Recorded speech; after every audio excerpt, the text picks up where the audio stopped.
முன்னை வினையகல மூங்கிற் குடியமுதன் பொன்னங்கடற்கமலப் போதிரண்டும் என்னுடைய சென்னிக் கனியாகச் சேர்த்தினேன் தென்புலத்தார்க்கு எண்ணுக் கடவுடையேன் யான் நயந்தரு பேரின்பமெல்லாம் பழுதின்று நன்னினர்பால் சயந்தரு கீர்த்தி இராமானுசமுனி தாளினமேல் உயர்ந்த குணத்துத் திருவரங்கத் தமுதோங்கும் அன்பால் இயம்பும் கலித்துறை அந்தாதி ஓத இசை நெஞ்சமே.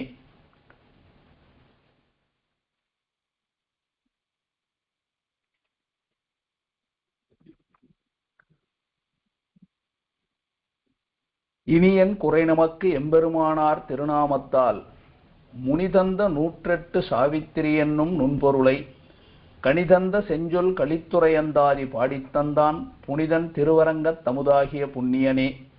சொல்லின் தொகை கொண்டு உனதடிப்போதுக்குத் தொண்டு செய்யும் நல்லன்பர் ஏத்தும் உன் நாமமெல்லாம் எந்தன் நாவினுள்ளே அல்லும் பகலும் அமரும்படி நல்கு அருசமய வெல்லும் பரம ராமானுசாய் இதன் விண்ணப்பமே.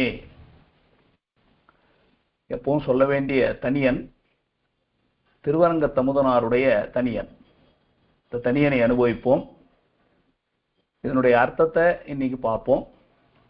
ஸ்ரீரங்கே மீனஹஸ்தே சஜாதம் ரங்காரிய நந்தனம் ராமானுஜ பதாஸ்கந்தம் ரங்கநாத குரும் பஜே ஸ்ரீ சடாரி குரோர் திவ்ய ஸ்ரீ பாதாப்ஜ மதுவிரதம் ஸ்ரீமத் யதீந்திர பிரவணம் ஸ்ரீ லோகாரிய முனிம் பஜே. இது பிள்ளைலோகம் ஜீயருடைய தனியன். கடந்த வகுப்புகளிலே ராமானுச நூற்றந்தாதியினுடைய பெருமை என்ன என்பதை அனுபவித்து நேற்றைய தினம் ராமானுச நூற்றந்தாதியை அருளி செய்தவரான திருவரங்கத்து அமுதனார் அவர் பங்குனி மாசத்திலே ஹஸ்த நட்சத்திரத்திலே அவதரித்தார். அவருடைய இயற்பெயர் தனியனை பார்த்தால் ரங்கநாதன் என்று தெரிகிறது. ஆனால் தெளிவாக இதுதான் அவருடைய இயற்பெயர் என்று தெரியவில்லை. அவர் அனுகிரகித்த இந்த ராமானுச நூற்றந்தாதி எப்படி தோன்றியது அப்படிங்கிறத சரித்திர பாகமாக பார்த்தோம். முதற்கண் அவரிடத்துல இருந்ததை ஞாபகம் வச்சுக்கோங்க. இன்னைக்கு அதுதான் ஆரம்பத்துல பார்க்க போறோம். அவரிடத்துல பெரிய கோயில்னு சொல்லக்கூடிய திருவரங்கம் ஸ்ரீரங்கத்தினுடைய 3 முக்கியமான தொண்டுகள், அதாவது பௌரோஹித்யம் புரோஹிதம், அடுத்தது புராண பட்டன கைங்கரியம் புராணங்களை வாசித்தல், கோவிலினுடைய சாவி, இந்த 3மே அவரிடத்துல தான் இருந்தது. வம்சம் வம்சமாக அவருக்கு கிடைத்த ஒரு தனம். அது கையில பெயர்பட்ட ஒரு சொத்து கிடைச்சிருக்கு, நாவே சும்மா இருப்போமா? ராஜச குணத்தோட கொஞ்சம் அகங்காரத்தோட தான் அவர் வாழ்ந்து வந்தார்.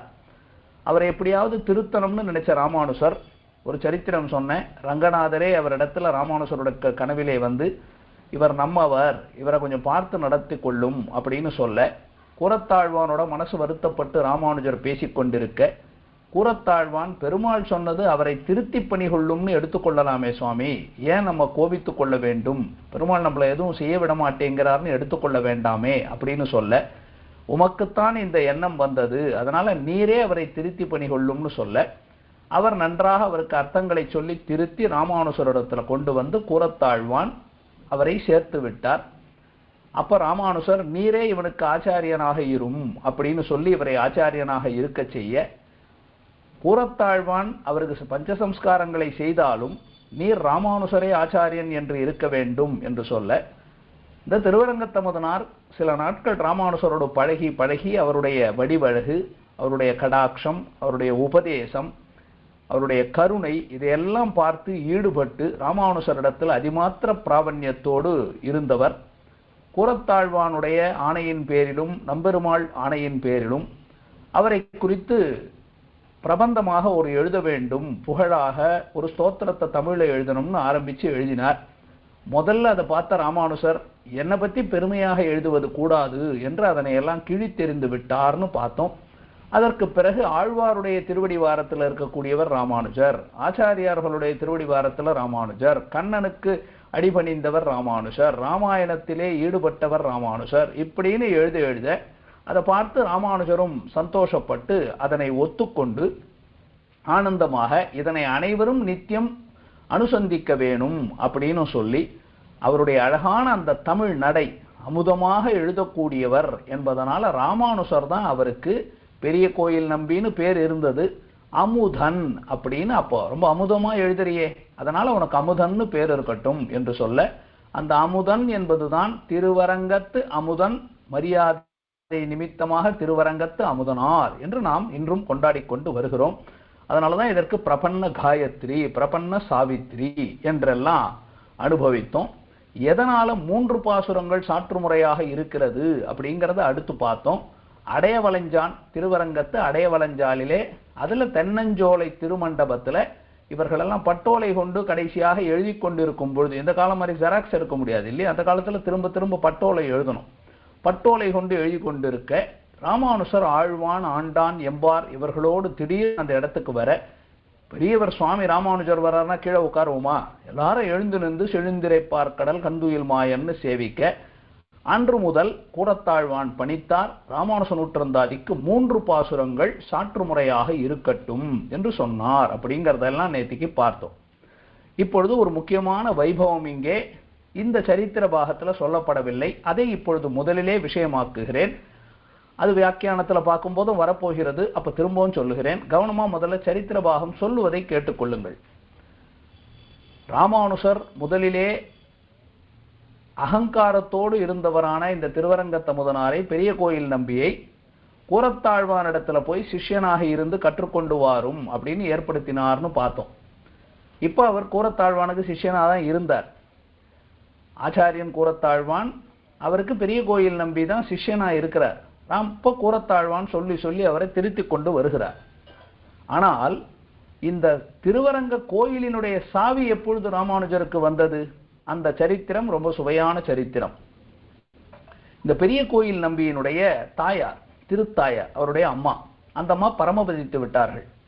எப்பவுமே ஒரு பெரிய ஸ்ரீ வைஷ்ணவர் பிரபன்னர் பரமபதித்து விட்டார் அப்படின்னா 10 நாள் அவருக்கு செய்ய வேண்டிய அந்திம காரியங்களை எல்லாம் செய்யணும். செய்து 11வது நாளை ஏகாகம் என்று சொல்லுவார்கள். அந்த ஏகாகத்தன்று சவுண்டீகரணம்னு சொல்லுவாங்க. சவுண்டி பிராமணர்னெல்லாம் நம்ம கேள்விப்படுறோம். ஒரு அந்தனரை கூப்பிடணும். அந்த அந்தனரை கூப்பிட்டு அவருக்கு 1 வருடத்திற்கு தேவையான பொருட்களை எல்லாம் கொடுக்கணும். அவர் வீட்டுக்கு, அவர் வாழ்க்கைக்கு தேவையான 1 வருஷத்துக்கு என்னென்ன வேண்டுமோ அதெல்லாம் கொடுக்கணும்.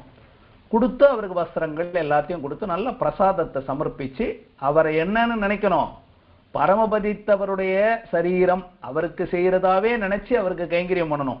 எத்தனை பேர் இன்னைக்கு உட்கார்ந்துருவாங்க யோசிச்சு பாருங்க. அந்த 11வது நாள் கைங்கரியத்துல வர்ற அந்த சுவாமியானவர் யார் பரமபதித்து விட்டாரோ அவர் ஸ்தானத்துல அவரை நினைச்சுதான் இதெல்லாம் கொடுக்குறாங்க. அவர் இதுல பங்கு பெற்றதுனால 1 வருஷத்துக்கு எந்த கோவிலுக்கோ மங்களகரமான உற்சவங்களுக்கெல்லாம் போக முடியாது. அப்போ அவர் எப்படி வாழ்க்கையை நடத்த முடியும்? அதனால இந்த கர்த்தா என்ன பண்ணணும், அவருக்கு 1 வருஷத்துக்கு தேவையான எல்லாத்தையும் கொடுக்கணும்.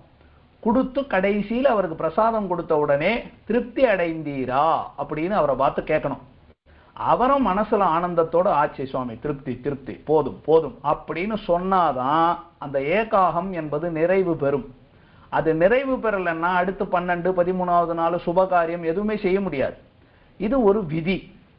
என்னதான் பெரிய கோயில் நம்பி கொஞ்சம் அகங்காரம் பிடித்தவராக அப்ப இருந்தாலும், ஆனா அவர் வைதிகமானவர். வேதத்துல வைதிகமா என்ன காரியங்களோ அதை விடாம செய்யக்கூடியவர். தாயார் பரமபதித்து விட்டார்.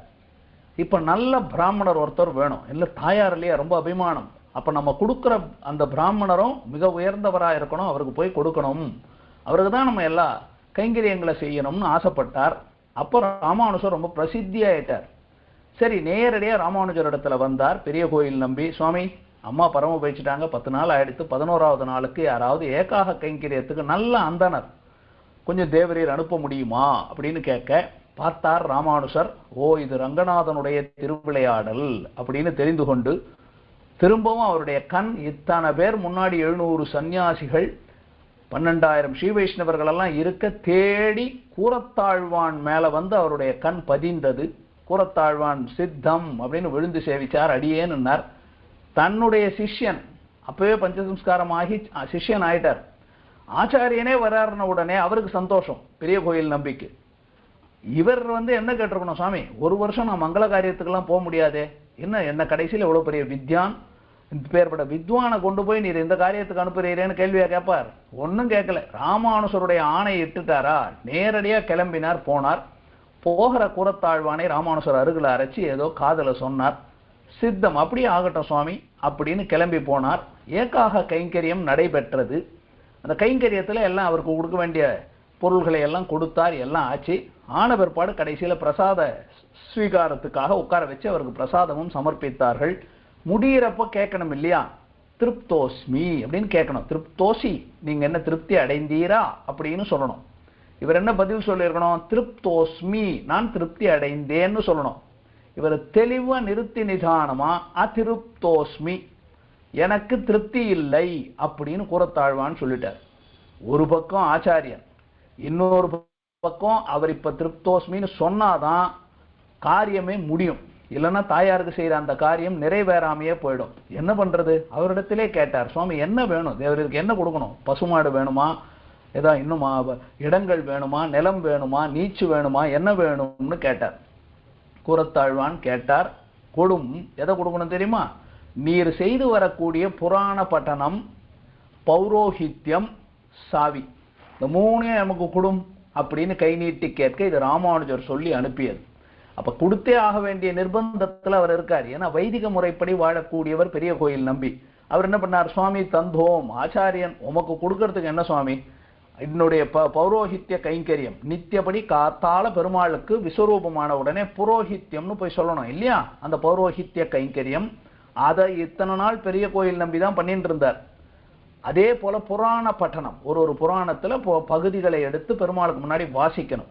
அந்த புராண பட்டன கைங்கரியத்தையும் கொடுத்தார்.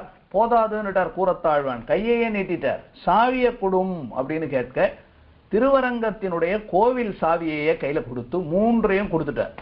எழுந்தார், திருப்தி திருப்தி அடைந்தேன் அப்படின்னு கூறத்தாழ்வான் சொல்ல, அவர் சரி நல்லபடியா காரியம் முடிஞ்சதுன்னு அவர் காரியத்துல போயிட்டார். நேரடியா கூறத்தாழ்வான் ராமானுஜருடைய திருவடிகளுக்கு வந்தார்.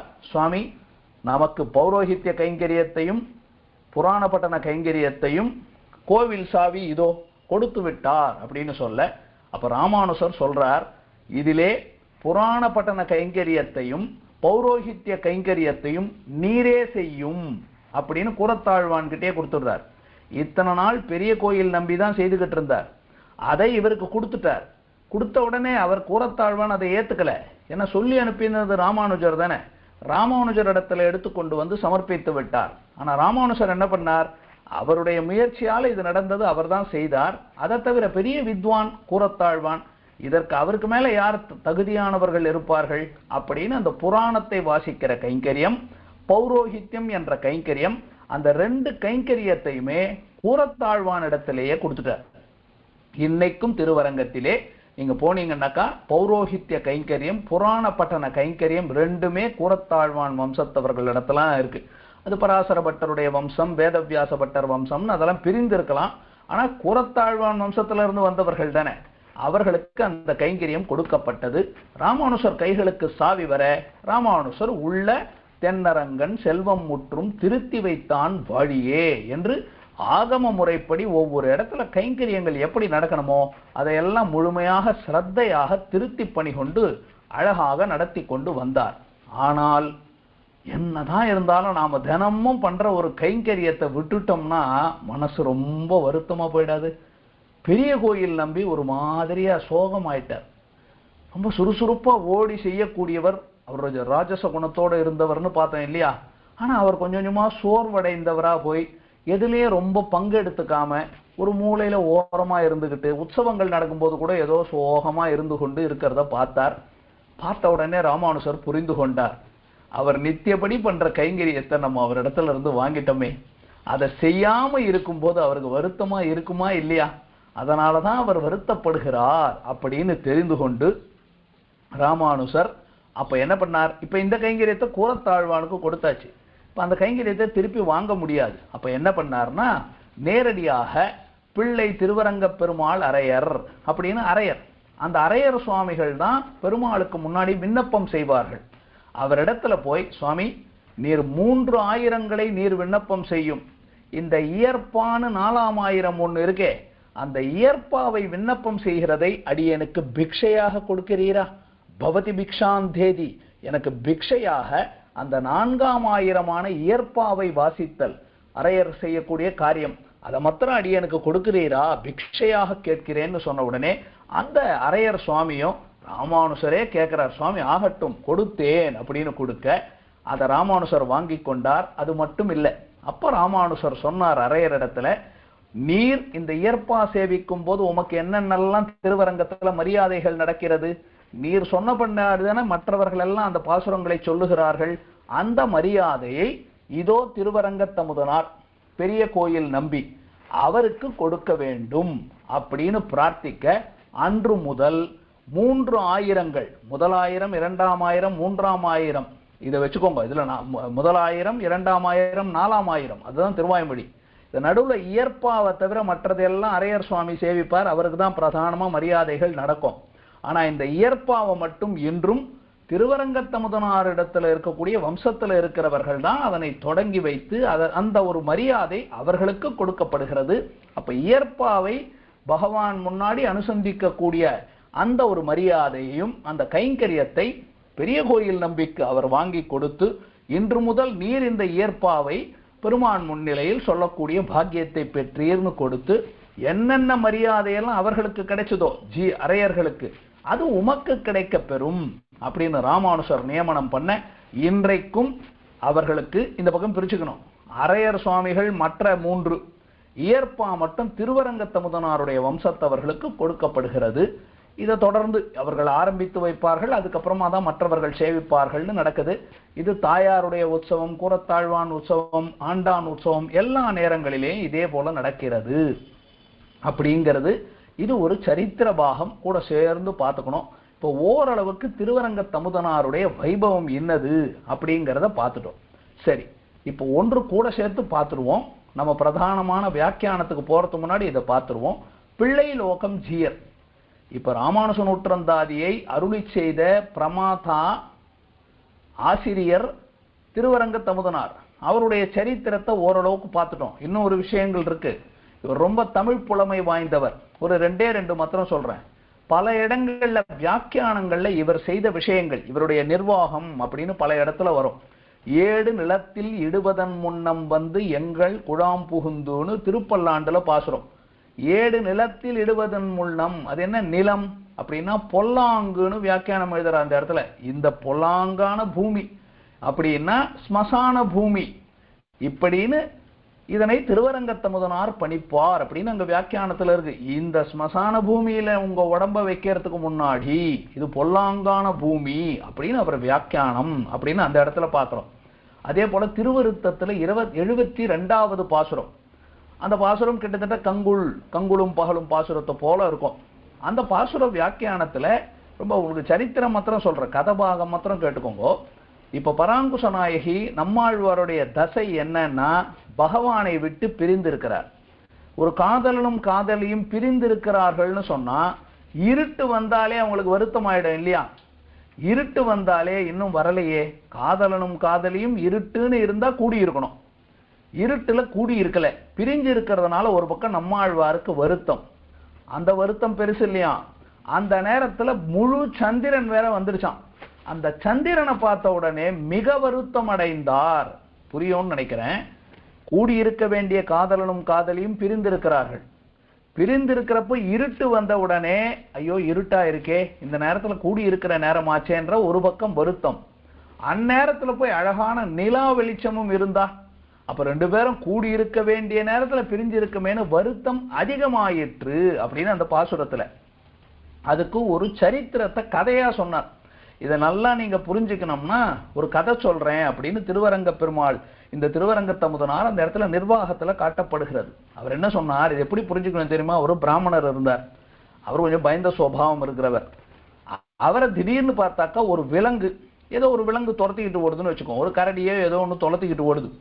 இவர் ஓடி போய் ஒரு மரத்து மேலே ஏறிட்டார் கஷ்டப்பட்டு. எப்படியோ கீழே கரடி காத்துக்கிட்டே இருக்கு, எப்போ இவன் இறங்குவான், இவன் இறங்கினா இவனை அடிச்சு சாப்பிடணும்னு காத்துக்கிட்டு இருக்கு.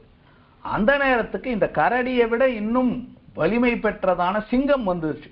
அந்த சிங்கத்துக்கு பசியில வந்தது என்ன பண்ணுச்சு, நேர கரடி கிட்ட போய் சண்டையை போட்டது. அந்த கரடியை கொன்னு சிங்கம் அந்த கரடியை சாப்பிட்டுருச்சு. இதெல்லாம் மேல உட்காந்து பார்த்துக்கிட்டே இருக்கார் யார், அந்த அந்தனர். முதல்ல கரடி துரத்தினப்ப கொஞ்சம் பயம் இருந்தது அவருக்கு. இப்ப இந்த சிங்கம் வந்து கரடியை கொண்டுட்டு மேல ஒருத்தன் இருக்கானே, இவன் எப்ப இறங்குவான்னு திரும்பி பார்த்தது பாருங்க. அப்ப பயம் எப்ப ரெட்டிப்பு பயமா இருக்கும்ல, எவ்வளவு பயம் அதிகமா இருக்கும். அது போல ஆழ்வாருடைய தசை இருட்டுல இருக்கும்போது கொஞ்சம் பயமா இருந்துதான். ஆனா அந்த சந்திர வெளிச்சத்தோட கூடிய அந்த இருட்டை பார்த்தப்போ இன்னும் அவருக்கு வருத்தம் அதிகமாக இருந்தது. அப்படிங்கிறதுக்கு இந்த கதையை கொண்டு போய் கூட சேர்த்து வச்சிருக்கார். இந்த மாதிரி பல இடங்களிலே திருவரங்கத்தமுதனாருடைய நிர்வாகம் இப்படி திருவரங்கத்தமுதனார் பணிக்கும் அப்படின்னு வியாக்கியானங்களிலே பல இடத்திலே அவருடைய புலமை. ஒரு தடவை அவர் பராசர பட்டரை பார்த்து கேட்கிறாராம், என்னதான் இருந்தாலும் பராசர பட்டரே, நீர் கூரத்தாழ்வானுடைய திருமேனி சம்பந்தம் உங்களுக்கு இருக்கலாம், நீர் அவருடைய பிள்ளை, ஆனா ஆச்சாரிய சிஷ்ய சம்பந்தம் உங்களுக்கு இல்லையே. உங்க எல்லாருக்கும் தெரியும் பராசர பட்டருக்கு ஆச்சாரியன் அவர் கிடையாது, எம்பார் தான் ஆச்சாரியன். ராமானுசர் எம்பாரை தான் பராசர பட்டர் வேதவியாச பட்டர் 2 பிள்ளைகளை பார்க்கும் பொழுது அந்த பிள்ளைகளை அவர் எடுத்துக்கொண்டு வரும்போதே பராசர பட்டரை கொண்டு வருகிறார். எம்பார் தான் எடுத்துக்கிட்டு வரும்போது என்ன துவயம் மணக்கிறதுன்னு சொல்ல, உமக்கு தான் இந்த பிள்ளைகளிடத்துல பரிவு இருக்கிறது, குழந்தைகளுக்கு மங்களாசாசனம் பண்றதுக்காக துவயமகா மந்திரத்தையே சொல்லிக்கொண்டு அந்த குழந்தைகளை கொண்டு வந்தீர், நீரே ஆச்சாரியனாக இருக்க கடவீர் அப்படின்னு சொல்லி கோவிந்த பெருமாள் அவர் தான் பராசர பட்டருக்கு ஆச்சாரியன். அப்ப அழகா சொல்லுவாராம் திருவரங்கத்தமுதனார் அவரை பார்த்து, ஏ பட்டரே, நீர் என்னதான் இருந்தாலும் பிள்ளையா இருக்கலாம், ஆனா ஆச்சாரியன் இல்லையே கூரத்தாழ்வான், அவர் எனக்கு தான் ஆச்சாரியன் அப்படின்னாராம். கிண்டலா பட்டர் எப்பவுமே சும்மா விட்டுற மாட்டார். பட்டர் திரும்ப பதில் சொன்னாராம், அதை நீரே சொல்லிக் கொள்ள கூடாதுன்னாராம். அதாவது அவங்களுக்குள்ள பாருங்க ஒரு கோபமாகவோ அதை அப்படியே ஒருத்தருக்கு மேல ஒருத்தருக்குள்ள காழ்ப்புணர்ச்சியை வளர்த்துக்க மாட்டாங்க, அழகா சொல்லிக்கிறாங்க. அவர் அதை தற்பெருமையா சொல்றார். பராசர பட்டர் என்ன பதில் சொல்றாரு பாருங்க, இவன் என் சிஷ்யன்னு எங்க அப்பா பெருமைப்படணும், நீரா உட்கார்ந்து நான் அவருடைய சிஷ்யன்னு சொல்றது பெருமையா? இன்னைக்கு ரொம்ப பேர் இருக்காங்க, அடியனே இருக்கேன், நான் வேலுக்குடி சுவாமியினுடைய சிஷ்யன்னு எழுதிக்கிறேன், நான் சொல்லி என்ன பிரயோஜனம்? ஒரு பிரயோஜனம் இல்லை, அவர் சொல்லணும். அவர் ஆளாளுக்கு என் பேரை போட்டுக்கிட்டா நடக்குமான்னா அடிய நேரடியா போடல, சுவாமியினுடைய அனுமதியின் பேர்ல அவருடைய அனுகிரகத்தினால் அதை போடுகிறேனே தவிர சத்தியமா அடியன் நேரடியா போடுவதற்கு அடியனுக்கு தகுதி கிடையாது. சுவாமியினுடைய விண்ணப்பித்து செய்யலாம், ஆமா நீர் போடலாம்னு அவருடைய உத்தரவின் பேர்ல போட்டிருக்கிறனே தவிர, அப்ப ஆச்சாரியன் ஒத்துக்கணும். ஆச்சாரியன் சிஷ்யனை பார்த்து இவன் நென் சிஷ்யன் அலியன் நம்பையல் என்னார் அம்மவோ கொடியவாரேன்னு அவர் சொல்லணுமே தவிர அவர் எங்க ஆச்சாரியன் நான் சொல்லி பிரயோஜனம் இல்லை. இப்படின்னு எல்லாம் பல விஷயங்கள் திருவரங்கத்தமுதனாருடைய தமிழ் புலமை, அவருடைய வியாக்கியான புலமை, இதெல்லாம் பல இடங்களிலே உதாரணமாக எடுத்து காட்டப்படுகிறது. அப்ப திருவரங்கத்தமுதனார் யார், அவர் என்னங்கிற சரித்திர பாகம் ஓரளவுக்கு பார்த்துட்டோம். வியாக்கியானம் எழுதினவர்கள் யார்? நேற்றுக்கே பார்த்தோம் இல்லையா, 2 பேர் வியாக்கியானம். முதல்ல பொய்யிலாத மணவாள மாமுனிகள், அவருக்கு பேரே விசதவாக் சிகாமணிகள். ஒரு விஷயத்தை சொல்லணும்னா தெல்ல தெளிவா அவருடைய வியாக்கியானத்தை படிச்சுட்டு ஒருத்தருக்கு புரியலன்னா அவன் மனுஷனா இருக்கிறதே வேஸ்ட். அந்த அளவுக்கு விளக்கமாக தெளிவாக புரியும்படி சொல்லக்கூடியவர் தான் மணவாள மாமணிகள், விசதவாக் சிகாமணிகள். மணவாள மாமணிகளை பற்றி இவ்வளவு காலக்ஷேபம் கேட்ட உங்களுக்கு தெரியாம இருக்காது, கட்டாயமா எல்லாருக்கும் தெரியும். நம்பெருமாள் பெரிய பெருமாள் ஸ்ரீ ரங்கநாதனுக்கே ஆச்சாரியனாக இருந்து அவருடைய தனியன் தான் இன்னைக்கு எல்லா கோவில்களிலேயும் ஸ்ரீ வைஷ்ணவ கோவில்களிலேயும் சேவா காலங்களிலேயும் வீட்டுல கிரக அர்ச்சனையில கூட அவருடைய தனியனை சொல்லிதான் சேவிக்கிறோம். முடிக்கும் போதும் கடைசியில சொல்லி மண்ணுயிர்கால் இங்கே மணவாள மாமுனியன் பொன்னடியாம் செங்கமல போதுகளை உன்னி சிரத்தாலே தீண்டில் அமானவனும் நம்மை கரத்தாலே தீண்டல் கடன் அப்படின்னு முடிக்கிறோம். ராமானுசரே திரும்பவும் அவதரித்தார் அப்படின்னு சொல்லக்கூடிய யதீந்திர பிரவணர், அதுதான் மணவாள மாமுனிகள். அப்ப ராமானுஜ நூற்றந்தாதிக்கு மணவாள மாமுனிகள் முதல்ல எளிய விளக்க உரை எழுதுறார், ரொம்ப சுருக்கமா. அவர் எப்பவுமே விளக்கமா எழுதக்கூடியவர். ஸ்ரீவச்சன பூஷணத்துல எல்லாம் படிச்சோம்னா அவ்வளவு அற்புதமா இருக்கும் பிரமாணங்கள் எல்லாம். ஆனா இந்த ராமானுஜ நூற்றந்தாதிக்கு அவர் எளிமையான ஒரு விளக்கத்தை எழுதுகிறார். அவர் மனசுல என்ன நினைச்சாரோ தெரியல. பிற்காலத்துல அவருடைய அஷ்ட திக்கஜங்கள், மணவாள மாமுனிகளுக்கு அஷ்ட திக்கஜங்கள், பொன்னடிக்கால் ஜீயர்னு பிரதானமா வானமாமலை ஜீயர், அவர் தான் முதல்ல பொன்னடிக்கால் ஜீயர்னு பிரதான சிஷ்யரா தொடங்கி அப்பிள்ளார் அப்படின்னு ஒரு பெரிய பட்டியல் அவரிடத்துல. காஞ்சிபுரத்துல இருக்கக்கூடிய அண்ணன் சுவாமி போன்ற இவர்கள் எல்லாம் ஒரு அஷ்ட திக்கஜங்கள், அதெல்லாம் கீழே பார்த்திருக்கோம். அதுல ஒருத்தருக்கு பரவஸ்து பட்டர் பிரான்னு பேர். மணவாள மாமுனிகளுடைய அஷ்ட திக்கஜங்கள்னு 8 யானைகளை போல இருந்தவர்கள் அவர் ஏற்படுத்தி வைத்தது. 74 சிம்மாசனாதிபதிகளை எப்படி ராமானுஜர் ஏற்படுத்தினாரோ அதுபோல மணவாள மாமுனிகள் அஷ்ட திக்கஜங்கள், அஷ்ட திக் பாலகர்கள்னு சொல்றோம் இல்லையா, 8 திசைக்கு, அந்த திசைகளுக்கு இருக்கிற மாதிரி அவரிடத்துல இருந்து அஷ்ட திக்கஜங்கள்னு சொல்லக்கூடிய 8 பேர். அதுல ஒருவர் பரவஸ்து பட்டர் பிரான். அந்த பரவஸ்து பட்டர் பிரானுடைய பேரன், அவருடைய பேரன் தான் பரவஸ்து பட்டர் பிரான் ஜீயர்னு சொல்லுவார்கள். அவருடைய பிள்ளை, பிள்ளையினுடைய பிள்ளை, அவருக்கு தான் பிள்ளை லோகம் ஜீயர்னு பேர். பிள்ளை லோகாரிய ஜீயர்னு சொல்லுவார்கள், பிள்ளை லோகம் ஜீயர் அப்படின்னு சொல்லுவார்கள். யார் இந்த பிள்ளை லோகம் ஜீயர்னா, அவருடைய சரித்திரத்தை பத்தி இவர் இன்னார் இப்படின்னுலாம் ரொம்ப விளக்கமாலாம் இல்லை. உதாரணத்துக்கு இங்கொன்றும் அங்கொன்றுமாக அவரை பத்தி சொல்லி இருக்கு. ஆனால் அவர் எப்பேற்பட்டவர்ன்றத அடியேன் சொல்ற விஷயங்களை மாத்திரம் கவனமா கேட்டீங்கன்னா புரியும். பிரதானமாக திவ்ய தேச கைங்கரியம்னு எடுத்தால், இன்றைக்கு மகாபலிபுரம் சொல்றோம் இல்லையா, திருவிடந்தையை தாண்டி வந்தீங்கன்னாக்கா ஈஸ்ட் கோஸ்ட் ரோட்ல கடல்மல்லை ஸ்தலசயன பெருமாள் கோயில் அப்படின்னு பூதத்தாழ்வாருடைய அவதார ஸ்தலம். அந்த இடத்துல ஸ்தலசயன பெருமாளாக பெருமாள் சேவை சாதிக்கிறார் இல்லையா. நிலமங்கை தாயார், யாருக்கெல்லாம் வீட்டுல லேண்ட் டிஸ்பியூட் இருந்தா அந்த தாயார் தீர்த்து வைக்கிறாள் அப்படின்னு பல பேர் இன்னைக்கு கூட்டமா போறாங்க. ஆனா அதெல்லாம் விட்டுருங்க. அந்த பூதத்தாழ்வார் அவதார ஸ்தலம் ஸ்தலசயன பெருமாள் புண்டரீக மகரிஷிக்கு காட்சி கொடுத்த இடம்ன்றது எவ்வளவு முக்கியமானது. அந்த கோவிலை திரும்பவும் அதனை புனருத்தாரணம் செய்து பெரிய கோயிலாக கட்ட வைத்து அந்த கோயில்ல நித்தியபடி கைங்கரியம் செய்து கொண்டிருந்தவர். இன்னைக்கும் இந்த பிள்ளலோகம் ஜீயர் வம்சத்தார், பிள்ளலோகம் ஜிஎம் வம்சத்தார்னு அவர்களுக்கு அந்த ஸ்தலத்தாராக அந்த கோவிலிலே பல மரியாதைகள் செய்யப்படுகின்றன. அது முதல்ல அவருக்கு பெருமை.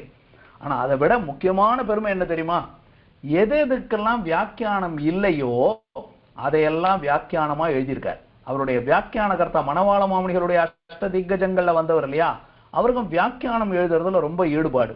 சுவாமி அவர் தனியா எதுவும் நூலே எழுதலையான்னா 2 எழுதியிருக்கார். ஒன்று ராமானுச திவ்ய சரிதை, ரொம்ப அழகான கிரந்தம். சமஸ்கிருதம், முழுக்க சமஸ்கிருதமாகவும் எழுதியிருக்கார், தமிழ்லையும் எழுதியிருக்கார். ராமானுஜ திவ்ய சரிதை அப்படின்னு ராமானுஜருடைய திவ்ய சரித்திரத்தை ஒரு அழகான மொழியிலே அதனை எழுதியிருக்கார். சரி, இப்ப நம்ம குரு பரம்பரா பிரபாவம் அப்படின்னா பின்பழகராம் பெருமாள் சீயர் தான் குரு பரம்பரா பிரபாவத்தை எழுதினார். 6000 படி குரு பரம்பரா பிரபாவம்னு சொல்லுவோம். அதுதான் பிரதானமான முக்கியமான குரு பரம்பரை நூல். அதை எழுதினவர் பின்பழகராம் பெருமாள் சீயர், நம்பிள்ளையனுடைய சிஷ்யர். அதனால அவர் எது வரைக்கும் எழுதியிருக்கார், அந்த குரு பரம்பரையில பாத்தீங்கன்னா நம்பிள்ளையினுடைய பெருமை வரைக்கும் தான் இருக்கும், நம்பிள்ளையினுடைய வரலாறு வரைக்கும் தான் அவர் எழுதினார். ஏன்னா அவர் வாழ்ந்த காலத்துல இருக்கிறதா எழுத முடியும். ஆனா நம்பிள்ளைக்கு பின்னாடி நஞ்சியர் எத்தனை பேர் இருக்கார்கள். நம்பிள்ளை ஆனார், நஞ்சியர், நம்பிள்ளை. நம்பிள்ளைக்கு அப்புறம் தான் வடக்கு திருவீதி பிள்ளை, பிள்ளலோகாச்சாரியார், கூரகுலோத்தமதாசர், இத்தனை பேர் இருக்கார்களே. அதுக்கப்புறமா திருவாய்மொழி பிள்ளை, மணவாள மாமுனிகள். அப்போ ராமானுசருக்கு முக்கியத்துவம் கொடுத்து ராமானுச திவ்ய சரிதைன்னு ஒரு கிரந்தத்தை எழுதிட்டார். மணவாள மாமுனிகளுடைய பெருமையை சொல்லணும்னா எங்க போய் தேடுறது சுவாமி? குரு பரம்பரையில நம்பிள்ளை வரைக்கும் தான் இருக்கு. மணவாள மாமுனிகளுடைய பெருமை எல்லாம் எங்க சொல்லியிருக்கு? பிள்ளை லோகாச்சாரியார் இப்படி எல்லாரையும் நம்ம நம்பெருமாளை எடுத்துக்கொண்டு இப்படி எல்லாம் ஜோதிஷ் குடிக்கெல்லாம் போனார்னு சொல்றீங்களா, அதெல்லாம் எங்க எழுதியிருக்கு? ஆழ்வார் இப்படி எல்லாம் போனார் கேரள தேசத்து பக்கம்னு சொல்றீங்களா, அதெல்லாம் எங்க இருக்குன்னு கேட்டா அது எல்லாம் இருக்கிற நூலுக்கு பெயர் யதீந்திர பிரவண பிரபாவம். இந்த நோட்ஸ் உங்களுக்கு நான் ஷேர் பண்றேன், கேட்டுக்கோங்க. குறிப்பு எழுதிக்கிறவங்க எழுதிக்கோங்க. யதீந்திர பிரவண பிரபாவம் அப்படின்னு. யதீந்திர பிரவணர்னா மணவாள மாமுனிகள், யதீந்திர பிரவண பிரபாவம் அவருடைய பெருமை. அத பெருமையை சொல்றது. அதாவது நம்பிள்ளைக்கு அப்புறமா வடக்கு திருவீதி பிள்ளை தொடங்கி மணவாள மாமுனிகள் ஈராக ரொம்ப விளக்கமா பிள்ளை லோகாச்சாரியருடைய வைபவம் இருக்கும், திருவாய்மொழி பிள்ளை வைபவம் இருக்கும். மணவாள மாமுனிகளுடைய வைபவம் விளக்கமா சொல்லி இருக்கக்கூடிய நூல் அப்படின்னா அதுக்கு யதீந்திர பிரவண பிரபாவம் அப்படிங்கிற நூல்.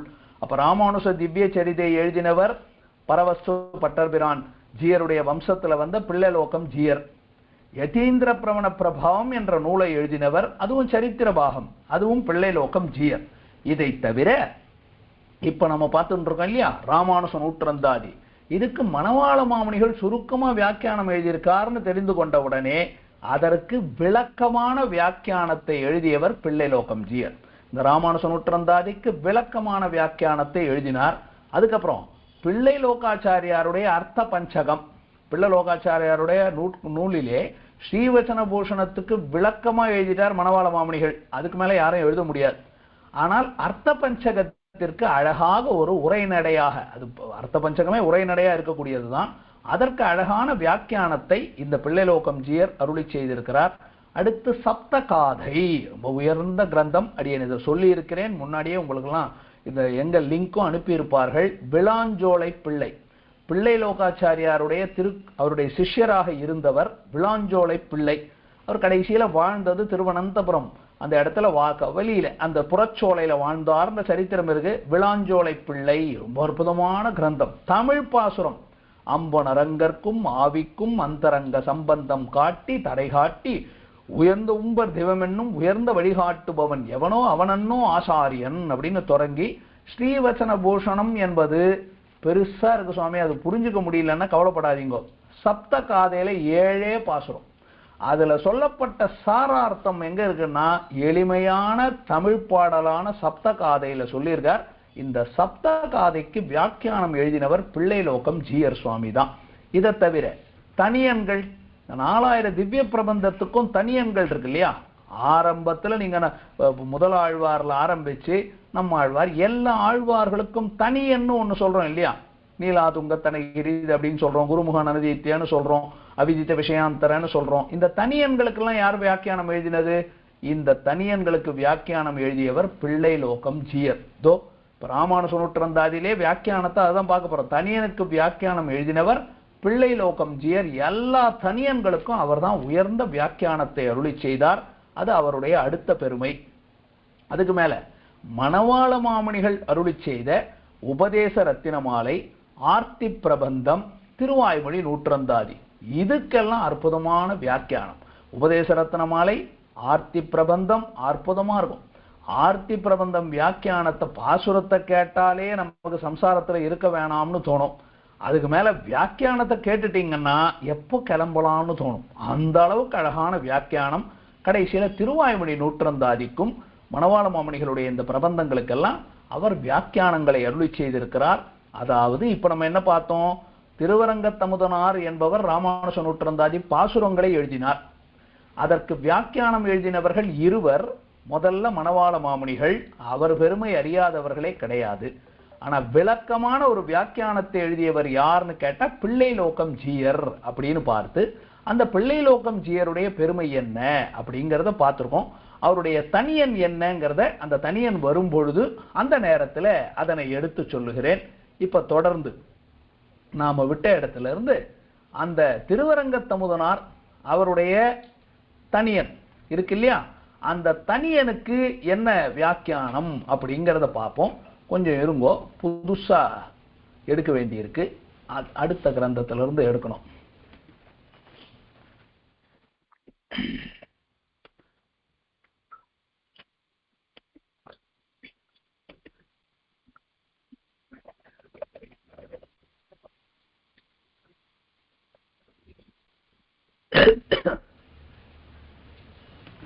உங்களுக்கெல்லாம் இது முன்னாடியே அனுப்பியிருக்கேன், முழு வியாக்கியான புத்தகம். இதுல இந்த பிள்ளைலோகம் ஜீயர் முதல் சில பத்தங்களை தள்ளிடும்போ.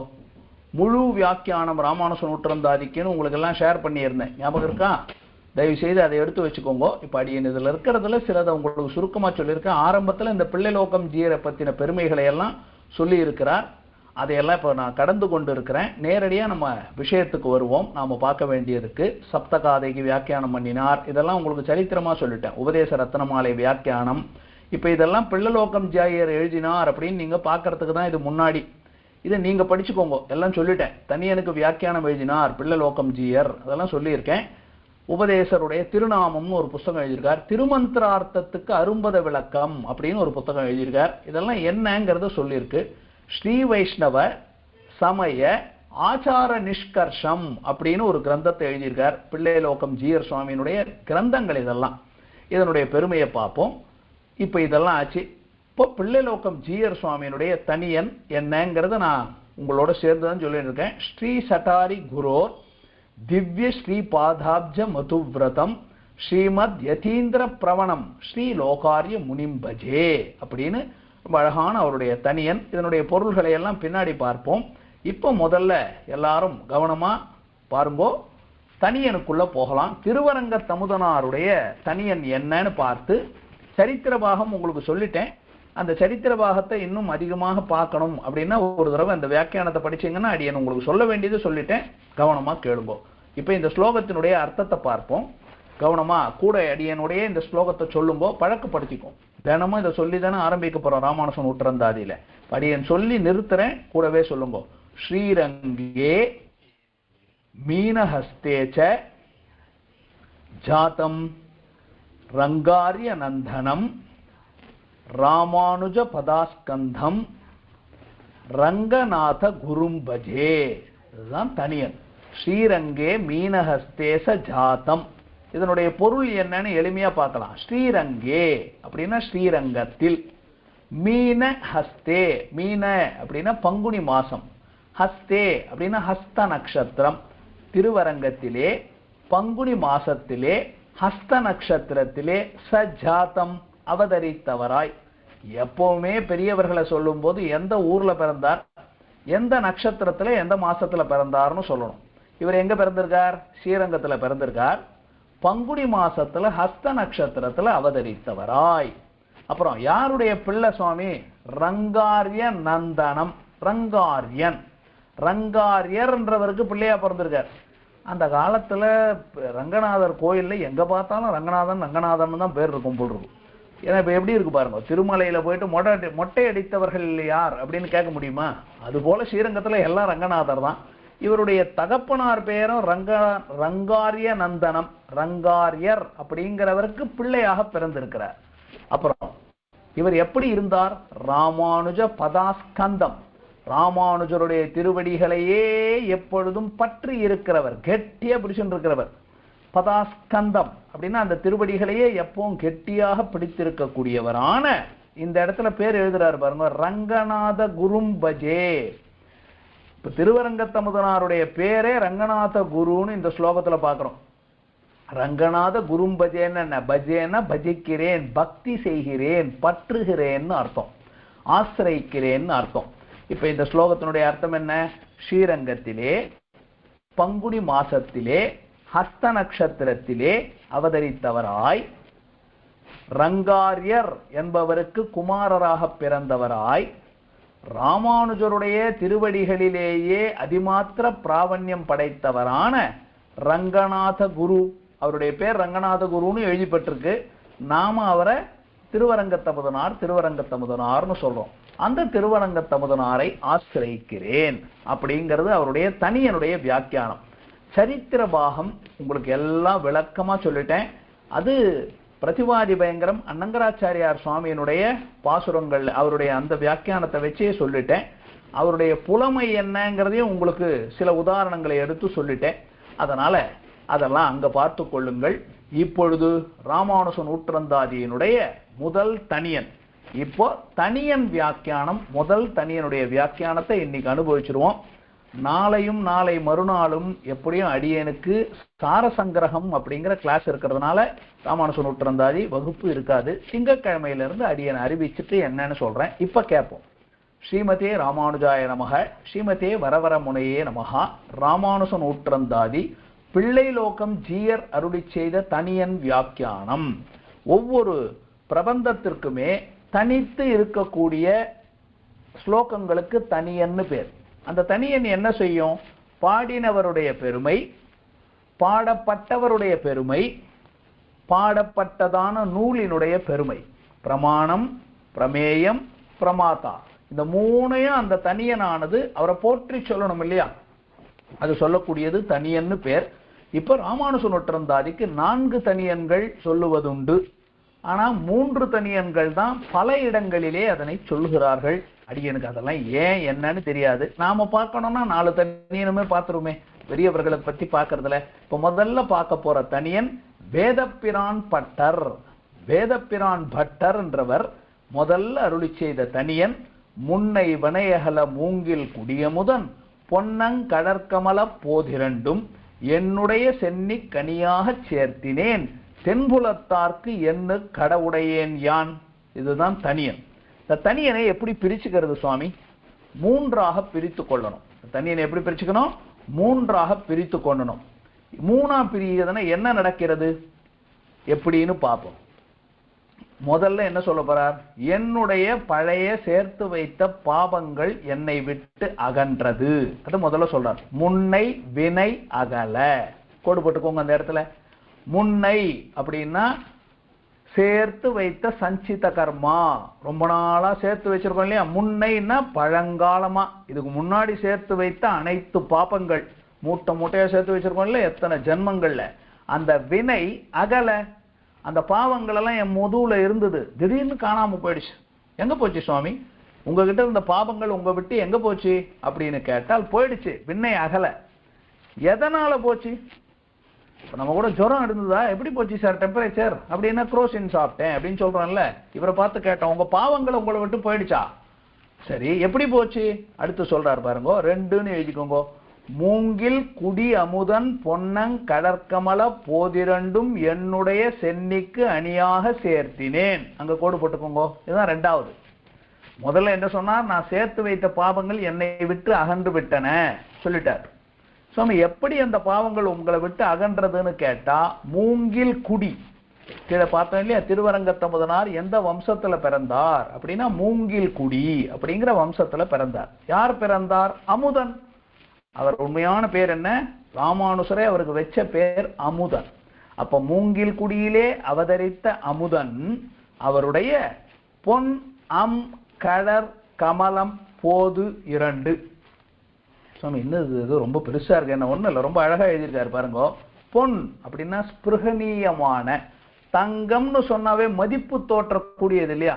நம்ம கூட அது கவரிங் நகையை போடுறதுக்கும் பக்கத்துல தங்க நகை அப்படி போட்டா அப்படிப்பா அப்படின்னு கண்ணை திறந்துடுறோம் பாருங்க. அப்போ மதிப்பு தோற்றக்கூடியது இல்லையா. அவருடைய திருவடி தாமரைகள்னு சொல்றார். எப்பவுமே ஆச்சாரிய புருஷர்கள்னு சொன்னா அவங்களுடைய திருவடி தாமரைகள்னு தானே சொல்றோம்.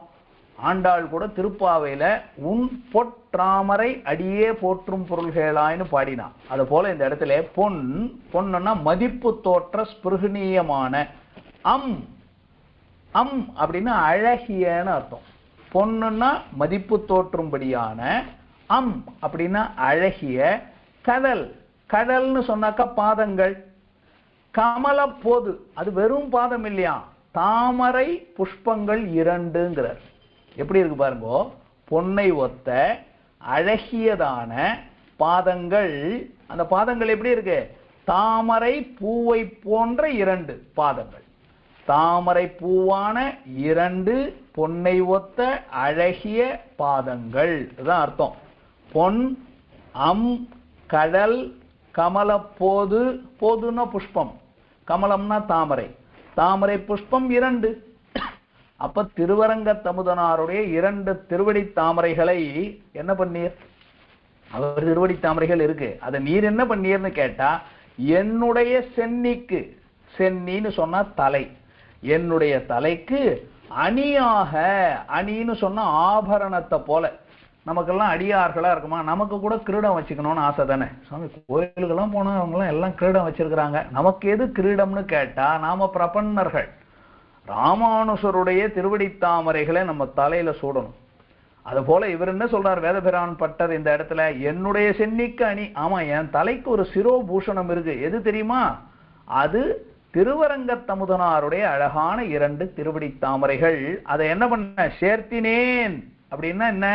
திருவடி தாமரைகளை என்னுடைய தலையிலே பூண்டு கொண்டேன்னு அர்த்தம். பூண்டு கொள்ள போகிறேன் இல்ல, நடந்தாச்சு. அவருடைய அழகான இரண்டு திருவடி தாமரைகளை என் தலையிலே சூட்டி கொண்டேன். அதனால என்னாச்சு? முன்னை வினையகல. இப்ப பாசுரத்தை இப்படி வச்சுக்கணும். அப்ப மூங்கில் குடியில தோன்றின திருவரங்கத்தமுதனாருடைய தாமரையை ஒத்த அழகான பொன்னை ஒத்த இரண்டு திருவடி தாமரைகளை என்னுடைய தலையிலே ஆபரணமாக சூட்டி கொண்டேன். அதனால என்னுடைய பழைய பாவங்கள் போய்விட்டன. அதனால என்ன உமக்கு தைரியம் என்ன? இனிமே நான் எவனை பார்த்து பயப்பட மாட்டேன். சொல்லணுமா இல்லையா? நம்ம எல்லாருக்கும் ஒரு பயம் இருக்கு. இப்ப தெரியாது, வயசு சின்னதா இருக்கிற வரைக்கும், ஓடுற ஆடுற வரைக்கும் ஒன்றும் தெரியாது. உடம்புல ஒரு நோய் வரணும். அந்த நோய்க்கு டாக்டர் தூரத்துல இருந்து கொஞ்சம் கஷ்டம் தாங்க அப்படின்னு சொல்றது நம்ம காதுல விழுந்துடணும். அப்ப தெரியும், ஐயோ போறோமா, விட்டுட்டோமா, இதெல்லாம் விட்டுட்டோம், ஐயோ எங்க போறோம் தெரியலையே. அப்பதான் யம பயம் வரும். அது வரைக்கும் வராது. இது எல்லா மனிதனுக்கும் வரும். நாம எங்க போறோம்ன்றதே பெருமாள் தெரியாம படுக்க வைக்கிறார் பாருங்க. வந்தது தெரியுமா? எங்க இருந்து வந்தோனே தெரியாது. போறது எங்கன்னு தெரியுமா? தெரியாது. தெரியாதுன்றது இல்லை, அதுக்கெல்லாம் பிரமாணங்கள் புத்தகங்கள் இருக்கு. பிரத்யட்சமா கண்ணுக்கு தெரியுமான்னு தெரியாது, நினைவு இருக்காது. இதெல்லாம் அனுபவிச்சிருக்கோம். அப்ப எது பயம் வரும்னா யம பயம். தென்புலம் அப்படின்னா தெற்கு திக்குன்னு அர்த்தம். தெற்கு திக்கு, தெற்கு திசைன்னா யாரு? யமனுடைய பட்டணம், நரகலோகம். தென்புலத்தார்க்கு, தென்புலத்தார்க்குன்னா தெற்கு திசையில இருக்கக்கூடிய யமபட்டணன். புலத்தார் அப்படின்னா அங்க இருக்கக்கூடிய யம கிங்கரர்கள்னு எழுதிக்கோங்க. யமன் பாவம் தனி, அவரை எல்லாரையும் அடிப்பார். அவர் தலைவர், ரெடியா உட்காந்துருப்பார். அடிக்கிறதுக்கு ரொம்ப பேர் காத்துட்டு இருப்பான். போடு போடு அடி, அங்க போடு, எண்ணெய் கொப்புரையில போடு, அவனை தூக்கி இதுல குத்து, அங்க போய் அந்த பொண்ணு பின்னாடி போய் அவ பின்னாடி இதை பண்ணா பாரு, அவனை தூக்கி அந்த பெண்ணு நல்ல காய்ச்சப்பட்ட செப்பு பெண், அவனை போய் அவனை சேர்த்து கட்டவை அப்படின்னு செய்விக்கிறார்கள். யார் செய்யறது? யம கிங்கரர்கள், யமனுடைய அடியர்கள். அவர்களை பார்த்து என்ன கடவுடையேன் யான், அவங்களுக்கு எனக்கு என்ன தொடர்புங்கிற, ஐ டோன்ட் மைண்ட் அப்படின்னு சொல்லுவாங்க. பார்த்துருக்கு, எனக்கு என்ன ஆகவல, அவன் யாரா இருந்தா எனக்கு என்ன அப்படிங்கிறவங்க. அவர் யாரை பார்த்து சொல்றாரு பாருங்க, திருவரங்கத்தமுதனாருடைய திருவிடைத்தாமரைகளை என் தலையிலே சூட்டிக் கொண்டேன், அதனால என்னுடைய பழைய பாவங்கள் எல்லாம் என்னை விட்டு போயிடுச்சு. எப்ப யமனுக்கு வேலை? பாவம் இருந்தா தானே யமனுக்கு வேலை. சாமி பாவமே இல்லைன்னா அவருக்கு என்ன வேலை? அவரை பார்த்து நான் ஏன் கண்டுக்கணுங்கிற, நான் அந்த பக்கமே போறது இல்லைன்னு அர்த்தம். நாமெல்லாம் என்ன பண்ணுவோம்? சாமானிய மனிதர்களாக பிறந்தோம்னா இறந்த உடனே அதுக்கு ஒரு சரீரம், கீழே பல தடவை சொல்லியிருக்கேன், யாதனா சரீரம்னு அடியை வாங்கறதுக்குன்னு ஒரு உடம்பு கொடுப்பான். அதுக்கப்புறம் அங்க போய் நல்லா அனுபவிக்கிறதுக்கு சொர்க்கத்துக்கு ஒரு சரீரம் கிடைக்கும். சாமி மோட்சத்துக்கு போறீங்களே உங்களுக்கெல்லாம்னு கேட்டா, அதுதான் பாவத்தை கழட்டிட்டாரே. பாவம்னு இருந்தாதான் அந்த பாவத்தை அனுபவிக்கிறதுக்கு யமன்கிட்ட போனோம். இங்கதான் பாவத்தை எடுத்த உடனே யமன் அங்கிருந்து கையெடுத்து கொண்டுவார். நல்லபடியா போயிட்டு வாப்பா, எனக்கு எப்போ இந்த கதி கிடைக்குமோன்னு அவர் கும்பிடுவார் இல்லையா? அதான் சொல்ற, தென்புலத்தார்க்கு என்ன கடவுடையேன் யான். இதை யார் பாடினதுன்னா திருமாலையில முதல் பாசுரம். தொண்டரடிப்பொடியாழ்வார் தான் இதே போல கர்வமா சொன்னார். காவலிர் புலனை வைத்து கலிதன்னை கடக்க பாய்ந்து நாவலில் துளிதர்கின்றோம் நமன் தமர் தலைகள் மீதே மூவுலகும் உண்டுமிழ்ந்த முதல்வ நின் நாமம் கற்ற ஆவலி புலமகண்டாய் அரங்கமானகருளானே அவர் சொன்னார் இல்லையா? யம கிங்கரர்கள் தலையில ஜெயிச்சுட்டேன் நான், நாவலோ நாவல், அறையோ அறை அப்படின்னு அவங்க தலை மேல என் காலை வச்சு நடப்பேங்கிறார். சுவாமி என்ன நியாயமா? இவர் பாட்டுக்கு இப்படி சொல்லிட்டார், புடிச்சு கிடிச்சு போட்டு தட்டிட்டாங்கன்னா 2 தட்டுன்னார். உன்னுடைய திருநாமத்தை சொல்லிட்டேன், என்ன யார் அவங்க என்கிட்ட வந்துட முடியுமாங்கிறார் இல்லையா? திருநாம வைபவத்தின் பெருமையை சொல்லக்கூடிய பாசுரங்கள் தான் திருமாலை. அதுல பிரதானமா முதல் பாசுரத்துல யமனை பார்த்து எனக்கு என்னடா பயம் அப்படின்னார். ஏன்? பாவங்கள் விலகி விட்டன. எதனால பாவங்கள் விலகின? திருவரங்கத்தமுதனாருடைய 2 திருவடித்தாமரைகளை என் தலையிலே தரிக்கிறேன், என் பாவங்கள் விலகின. யமலோகத்தில் இருக்கிறவர்களுக்கும் எனக்கும் என்ன தொடர்பு அப்படின்னு சொல்றதான் அழகான தனியன். முன்னை வினயகல மூங்கில் குடியமுதன் பொன்னங்கடற்கமல போதிரண்டும் என்னுடைய சென்னிக்கனியாக சேர்த்தினேன் தென்புலத்தார்க்கு என்ன கடவுடையேன் யான். அழகான பிள்ளைலோகம் ஜீயருடைய வியாக்கியானம். இதை வரைக்கும் வாசிச்சு முடிச்சுடலாம். முன்னை வினயகல, முன்னருளும் ஆரியினால் என்றாரே வாதிகேசரி அழகிய மணவாள சீயர். யாரெல்லாம் சாரசங்கிரகம் கேட்கிறீங்களோ உங்களுக்கு அவர் யாருன்னு தெரியும். திருவாய்மொழிக்கு 12,000 வியாக்கியானம் எழுதினவர் வாதிகேசரி அழகிய மணவாள சீயர். அதான் சொல்றார், முன் அருளும் மாறியினால். பெருமாளுடைய கிருபா கடாட்சத்தினால நம்ம எல்லாம் கலைஞ்சு போயிடுச்சு இல்லையா? அதை சொல். அருள் மாறி அப்படின்னா எது? கருணை மழை. முன்னருளும் மாறியினால் என்னுமா போல முன்னை வினயகல. அப்ப எங்க சேர்த்து வச்சதெல்லாம் அவருடைய கருணையால போயிடுச்சு. அப்படியே என்ன சேர்த்து வச்சிருக்கோமா? அனாதி கால ஆர்ஜித கர்மங்கள் அகன்று போக. முன்னை வினயகல, முன்னைன்னா என்ன? ரொம்ப காலமா, அனாதி காலமாக ஆர்ஜித்த. ஆர்ஜித்தல்னா என்ன? சேர்த்து வைத்த. சுவாமி என்ன சேர்த்து வச்சிருக்கீர் அப்படின்னா, ரொம்ப பேர் நான் பேங்க்ல அதை சேர்த்து வச்சிருக்கேன் இதை சேர்த்து வச்சிருக்கேன். அது சும்மா சேர்க்கல. அந்த பேங்க்ல டெபாசிட் சேர்றதுக்கு இவன் எவ்வளவு பாவம் பண்ணியிருப்பான். இந்த பேங்க் டெபாசிட்டை இவன் அனுபவிக்க போறதில்லை. இவன் பின்னாடி வர்ற பிள்ளை எல்லாத்தையும் அழிச்சுட்டு போறான், யாருக்கும் போறதில்லை. ஆனா இவன் சேர்க்கறதுக்கு எடுத்த முயற்சியில செய்த தவறுகள் எல்லாம் பாவமா சேர்ந்திருக்குல்ல, அங்க கணக்கு செட்டில் ஆகாம போகாது. அது எழுதுறார். அனாதி கால ஆர்ஜித கர்மங்கள் அகன்று போக, பாவம் எல்லாம் அகன்று என்னை விட்டு போக. அடுத்து கேள்வி கேட்ட, அது எப்படி சுவாமி உங்களை விட்டு பாவம் போச்சு? அது எத்தாலே என்ன? அந்த பாவம் உங்களை விட்டு எப்படி போச்சு அப்படின்னு கேட்க, அமுதன் கால் தலைப்பட்டதாலே. அர்த்தத்தை கவனமா எடுத்துக்கணும். சுவாமி என்ன அமுதன் கால்னு சொல்றாருன்னா, நம்ம நினைவால நாமெல்லாம் என்னைக்காவது பெரியவங்களை பார்த்து அவர்களுடைய திருவடி நான் சொல்ல போற, சாமி காலை கொஞ்சம் வை சாமி அப்படிதானே கேட்போம். சொல்றார், நம் நினைவாலே, சம்சாரியின் நினைவால அமுதன் கால் தலைப்பட்டதாலே. ரெண்டு அர்த்தம். தலைப்பட்டதாலேன்னா என்னுடைய தலையை தொட்டதனாலேன்னு ஒரு அர்த்தம். இன்னொன்னு தலைப்படுதல்னா என்ன, அவருடைய அனுகிரகத்தினால தலைப்பட்டதே அப்படின்னு சொன்னா என்ன அர்த்தம், கிட்டியதுன்னு அர்த்தம். தொட்டதுன்னு ஒரு அர்த்தம், கிட்டியது. அவருடைய திருவடி தாமரைகளுக்கு அருகில போனாலே போதும் இல்லையா. கற்பூரத்தை எடுத்துக்கிட்டு நெருப்பு கிட்ட போனா பத்திக்குமே, அது போல அவர் திருவடி தாமரைகள் கிட்ட போனேன், முடிஞ்சு போச்சு. அப்ப தலைப்பட்டுதல் அப்படின்னா அருகிலே சென்றதுன்னு அர்த்தம். மூங்கில் குடியன் குடி அமுதன் இத்தியாதிகளாலே. யாராலே? அவருடைய திருவடி தாமரைகள் எப்பேற்பட்டதுன்னு மேல சொல்றார்.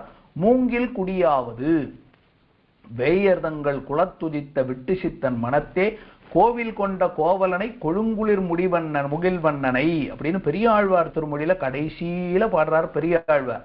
நீர் என்ன குலம் அப்படின்னு கேட்டோம். வேயர்தங்கள் குலம்னு கொண்டாடினார். அதுபோல என்னுமா போல இவர்க்கு மூங்கில் குடியாயிற்று. அதுபோல திருவரங்கத்தமுதனாருக்கு மூங்கில் குடி. வாதூல குல தேசிகர்னு சொல்றோம், ஹாரீத குல தேசிகர்னு சொல்றோம். கூரத்தாழ்வான் அப்படின்னா ஹாரீத குலம், முதலியாண்டான் அப்படின்னா பதூல குலம் அப்படின்னு சொல்றோம் இல்லையா. அதுபோல இந்த இடத்துல திருவரங்கத்தமுதனாருடைய குடிக்கு மூங்கில் குடி அப்படின்னு பேர். அக்குடியிலே அவதரித்த அமுதனாருடைய பொன்னம் கடல் கமல போதிரண்டும். பொன் ஸ்பிருகணீயமாய், ஸ்பிருகணீயம்னு சொன்னா பொன்னுனா மதிப்பு தோற்றம் இருக்கக்கூடியது. அழகியதாய், அப்படின்னா அழகியதாய் இருக்கிற கடல் கமல போதிரண்டு, திருவடி தாமரை பூவிரண்டையும். பூனே சொல்லிட்டார் சாமி, அது பாதம் பூ. என்ன பூ? தாமரை பூ. எத்தனை தாமரை பூ? 2 தாமரை பூ. ரொம்ப சாஃப்டா இருக்குமா, பொன் தாமரையை போல மதிப்பா இருக்கும். ஆனா தாமரை பூ 2, அதுதான் பாதம். அது அழக பாதம்னே சொல்லிட்டார். பூவிரண்டையும் என்னுடைய சென்னிக்கனியாக சேர்த்தினேன். அவருடைய சென்னிக்கனி ராமானுசனடி பூ. எவ்வளவு அழகா எழுதுறார் பாருங்க. அது என்ன யாரு சுவாமி அவரு? அவருடைய சென்னிக்கனி அப்படின்னா திருவரங்கத்தமுதனார். யாரை பத்தி எழுதுறாருங்க? திருவரங்கத்தமுதனாருடைய பெருமையை சொல்றதுதான் தனியன். திருவரங்கத்தமுதனார் ராமானுசன் உற்றிருந்தாதில கடைசியில என்ன சொன்னார்? அங்கையல் பாய்வயல் தென்னரங்கன் அணியாக மன்னும் பங்கைய மாமலர் பாவையை போற்றுதும் பக்தியெல்லாம் தங்கிய தென்ன தலைத்து நெஞ்சே நம் தலமிசையே ராமானுசனடி பூமன்னவே. அவர் என்னன்னு சொல்லி முடிக்கிறார்? திருவரங்கத்தமுதனார் முடிக்கும் போது என்னுடைய தலையில ராமானுசருடைய திருவடி தாமரைகள் வந்து சேர்ந்தது, பூவாக அமர்ந்ததுன்னு அவர் பாடினார். இப்ப இந்த இடத்துல வேதபிரான் பட்டர் என்ன சொல்றார்? திருவரங்கத்தமுதனாருடைய திருவடி தாமரைகள் என்னுடைய தலைக்கு அலங்காரமாயிற்று அப்படின்னு அழகாக சொல்லுகிறார். இதுக்கு அழகான திருவாய்மொழியில நம்மாழ்வாருடைய அற்புதமான பாசுரம். எம்மா வீட்டு திறமும் செப்பும் நின் செம்மா பாதபற்பு தலை சேர்த்தொல்லை கைமா துன்பம் கடிந்த பிரானே அம்மா அடியேன் வேண்டுவதீதேன்னு பாடினார்ல. செம் மா பாதபற்பு. பெருமாள் ஆழ்வார் பெருமாளை பார்த்து என்ன சொல்றார்? வீடு தந்தோம் வேணான்னுட்டார், பெருவீடு தந்தோம் வேணவே வேணான்னுட்டார். என்னதான் வேணும்னார்? செம் மா பாதம், என்னுடைய மிகவும் உயர்ந்ததான திருவடி தாமரைகள் எப்படி இருக்கணும்? பற்பு, பற்பம்னா தாமரை. உன்னுடைய அழகான திருவடி தாமரைகளை தலை சேர்த்து ஒல்லை, சீக்கிரமா என் தலையில கொண்டு வந்து உன் திருவடிகளை வை அப்படின்னு கேட்கிறார்ல. என்னுமா போலே அங்கு பிரார்த்தனை, இங்கு கிருத்தார்த்ததை. நம்மாழ்வார் கேட்டது பெருமாளே உன் திருவடி தாமரைகளை என் தலையில வைக்க மாட்டியா அப்படின்னு கேட்கிறார். ஆனா வேதபிரான் பட்டர் என்ன சொல்றார்? நன்றி சொல்றார். தேங்க்யூ சுவாமி, உம்முடைய திருவடி தாமரைகளை என் தலையில வச்சீர், எனக்கு இந்த பாவங்கள் எல்லாம் போயிடுச்சுன்னு நன்றி சொல்றாராம். கிருத்தார்த்ததை. அத்தால் என்ன நடந்தது? தென்புலத்தார்க்கு, யமபுர வாசிகளான யம கிங்கரர்களுக்கு, தென்புலம் அப்படின்னா தெற்கு திசை, தென்புலத்தார் தெற்கு திசையில இருக்கிறவர்கள். நாம தெற்கு திசைன்னு ஏதோ கன்னியாகுமரியில இருக்கிறவங்களும் நினைச்சுக்க கூடாது. இந்த பூலோகத்தையெல்லாம் 7 14 ஓகத்துக்கு கடைசியில தெற்கு திசைனா யமபட்டணம். அங்க இருக்கிறவங்க யார்? யமபுரத்துல வசிக்கக்கூடிய யமனுக்கு அடியவர்கள். யம கிங்கரர்கள்னா யமனுடைய அடியவர்கள். அவர்களுக்கு என்ன கடவுடையேன், இனி ஏதுக்காக கர்மபல அனுபவத்துக்கு கடவேன், அவங்களுக்கு எனக்கு கனெக்ஷனே இல்லையேங்கிறார். என்கிட்ட கர்மபலன் பாவங்கள் இருந்ததுன்னா தான் அங்க போனோம் அதை தீக்கிறதுக்கு. நம்ம வட்டி கட்டணும்னா தானே கடன் கொடுத்தவனை பார்த்து பயப்படணும். கடன் வாங்கினவனை பார்த்து எப்போ பயப்படுவோம்? அவன்கிட்ட கடன் வாங்கியிருக்கேன்டா அப்படின்னு நைஸா எஸ்கேப் பயப்படுவோம். நான் கடனே வாங்கலன்னா அவனை பார்த்து ஏன் பயப்பட போறேன்? அதுபோல அவன் வேலை என்ன? யமபட்டணத்துல இருக்கிறவங்க வேலை, நான் கர்மத்தை சேர்த்திருந்தா அதுக்கு பனிஷ்மெண்ட் கொடுக்கணும். என்கிட்ட தான் கர்மமே இல்லையே. அதை சொல்ற. கர்மபல அனுபவத்துக்கு கடவேன். கர்ம பல அனுபவம், நான் சேர்த்த கர்மத்திற்கு பலனை அனுபவிக்கணும்னா தான் யமபட்டணம் போனோம். நான் தான் கர்மமே என்கிட்ட இல்லையே. கர்ம க்ஷயம் பிறந்தவாறே. க்ஷயம்னா என்கிட்ட இருந்து க்ஷீணித்து போதல், அதான் என்னை விட்டு அகன்று போய் விட்டதே. பிறந்தவாறே பல அனுபவம் இல்லை இரே. சுவாமி, முன்னை வினை அகல, வினையே இல்லை, அங்க எதுக்கு நான் போனோம்? வினை இருந்தாதான் அங்க போய் அனுபவிக்கணும். அதனால எனக்கு பல அனுபவம் இல்லை இரே. ஆகையாலே கர்மபல அனுபவம் பண்ணிவிப்பார்க்கு கர்த்தவியம் இல்லை. புரியுதா?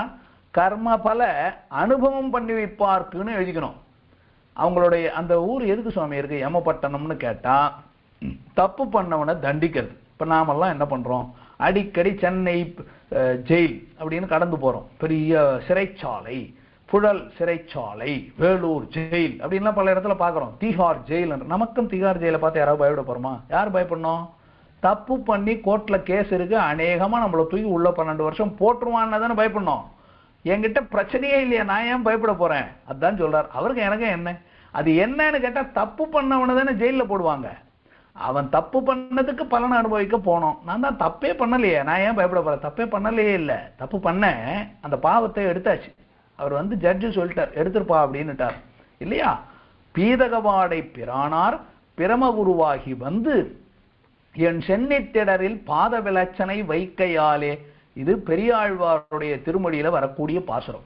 என்னைக்கு பீதவாடை பிரானார் அப்படின்னா பெருமாள் தான் பீதகவாடை பிரானார். நீ திவ்ய தேசங்கள் எல்லாம் போனா இப்ப அடியன் அச்சோ ஒருவர் அழகியவா அப்படின்னு நாகை அழகியார் இடத்துல இருந்துதான் உங்களோட பேசிக்கொண்டு இருக்கிறேன். அந்த பெருமாளுடைய அழகு பாருங்க, என்ன அழகு! அச்சோ ஒருவர் அழகியவான திருமங்கை ஆழ்வார் அச்சோ அப்படிங்கிறார். பாசுரத்துல சொல்லும் போதே அவருடைய அழகுக்கு மயங்க, வா ஐயோ என்ன அழகு அப்படிங்கிறார் பாருங்க. அந்த அழகு அந்த பெருமாள் போட்டிருக்க பீதக வாடை. பீதகவாடைன்னு சொன்னா மஞ்சள் நிற பட்டாடைன்னு பேர். அதை போட்டிருக்கிற பிரானார், உபகாரம் செய்யக்கூடிய பெருமாள் பிரமகுருவாகி அவரே என்னுடைய ஞானத்தை எனக்கு கொடுக்கக்கூடியவராக என் சென்னித்திடரில் பாத விலச்சனை வைக்கையாலே என்னுடைய தலையில அவருடைய கிருஷ்ணருடைய பாதங்களை வைக்கிறார். அப்படி இருக்க வைக்கையாலே நடந்தது என்ன? தென்புலக்கோன் பொறி ஒற்றி வைத்த இலச்சினை மாற்றி தூதுவரோடு ஒளித்தார். காணாம போயிட்டாங்கன்றார். தூதுவர் ஓடி ஒளித்தார். யாருன்னார்? தென்புலக்கோன். தென்புலக்கோன்னா யாரு? யமன், யம தர்மராஜா. தென்புலத்துக்கு சுவாமி யார்? ராஜா, தர்மராஜா. யார் அவர்? அவர் தான் யம தர்மராஜா. அவர் என்ன பண்றார்? பொறியொற்றி வைத்த விளச்சினை மாற்றி தூதுவரோடு ஒளித்தார். கையில எல்லாம் எடுத்துட்டு வந்தார். அடிக்கணும், இவனை துன்புறுத்தணும்னு ஓடி வந்தாராம். பகவானுடைய பீதகவாடை பிரானுடைய திருவடிகள் அவர் தலையில பட்டிருக்குன்னு தெரிஞ்ச உடனே ஆலய காணும், எல்லாம் எஸ்கேப், ஓடி போயிட்டாங்க, பயந்து போயிட்டாங்களாம். அது போல இந்த இடத்திலே ஓடி ஒளிந்தார் அப்படின்னு அதை ஒரு உதாரணமா சொல்றார். சரி, மேலே அத்தாலே எண்ணுக்கடவுடையன் யான் என்கிறது அப்படின்னு. எனக்கு அதனால என்ன பயம்? எனக்கு அதுக்கு என்ன சம்பந்தம் அப்படின்னு ஏன் சொல்றாருன்னு கேட்டா, கீழே பெரியாழ்வார் சொன்னார் இல்லையா, கண்ணனுடைய திருவடிகள் என் தலையில பட்டதனால யமன்லாம் தானா ஓடி போயிட போறான் அப்படின்னா என்ன அர்த்தம்னா, ஏன் அதை பத்தி பயப்படணும்? எனக்கு அதுக்கு என்ன கடமை இருக்கு அப்படின்னு கேட்கிறார். என் பெய்வினை தென்புலத்தில் பொறித்தா புத்தக சும்மை பொறுக்கிய புண். இதே ராமானுசன் விட்டிருந்தா, அதில பின்னாடி வரப்போகுது, கவனமா பார்ப்போம் அந்த இடத்துல. என் பெய்வினை தென்புலத்தில் பொறித்தா புத்தக சும்மை பொறுக்கிய பின் என்ன கடவுதிரே. என் பாவம் என்னை விட்டு போயிடுச்சுன்னா இனிமே நான் யமனை பார்த்து எதுக்கு பயப்பட போகிறேன் அப்படின்னு பின்னாடி 34வது பாசுரம் வரும்போது விதானமா பார்ப்போம். யான் பொன்னங் கடற்கமல போதிரண்டும் என்னுடைய சென்னிக்கனியாக சேர்த்தாயான் என்றபடி, சேர்த்தையான் என்றபடி. எந்த யான்னு கேட்டாக்கா, யாரோ ஒரு யான் இல்ல, திருவரங்கத்தமுதனாருடைய 2 திருவடி தாமரைகளை என்னுடைய தலையிலே சேர்த்திருக்கக்கூடிய நான், மற்றவங்கள மாதிரி இல்லையா.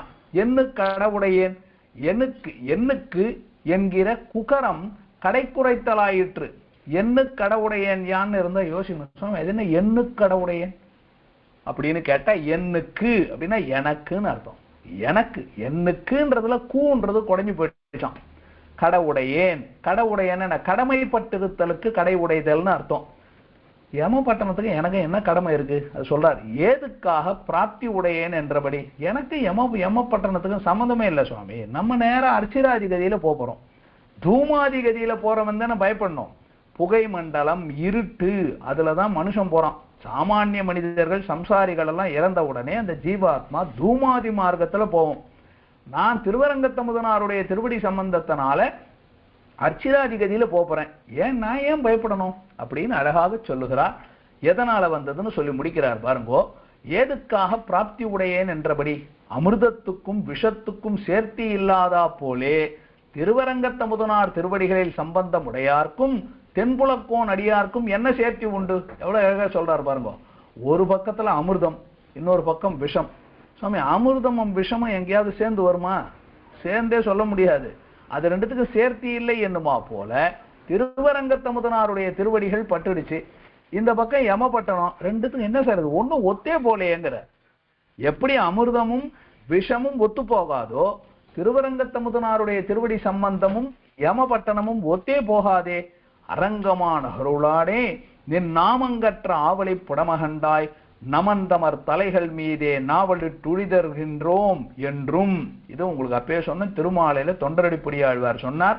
நாமம் கற்ற பெருமையால சொல்றேன், யம கிங்கரர்கள் தலை மேல நான் அறையோ அறை, நாவலோ நாவல்னு கூவேன்னு சொன்னார். அவரே திருமாலையில சொல்றார், அரங்கம் என்று அழைப்பராகில் பொறியில் வாழ் நரகமெல்லாம் புல்லெழுந்தொழியும் என்றே. அவர் என்ன சொல்றார்? பூமியே நரகம்ன்றார். ஏன்டா நீங்க அரங்கம்னு சொல்ல மாட்டீங்களாடா? தொண்டரடிப்படி ஆழ்வார் நம்மளை பார்த்து வருத்தப்படுறாரு. அரங்கம்னு சொல்ல மாட்டீங்களா? அரங்கம் என்று அழைப்பராகில் நீங்க அரங்கம்னு சொல்லி பாருங்கோ. பொறியில் வாழ் நரகம் எல்லாம் புல்லழிந்தொழியும் என்றே. இந்த லீலா விபூதியில நரகப்பட்டணம்னு அங்கங்க வச்சிருக்கோம் இல்ல, அங்கெல்லாம் புல் பூண்டு முளைக்க ஆரம்பிச்சிருமா. ஏன்னா ஆளே கிடைக்காது.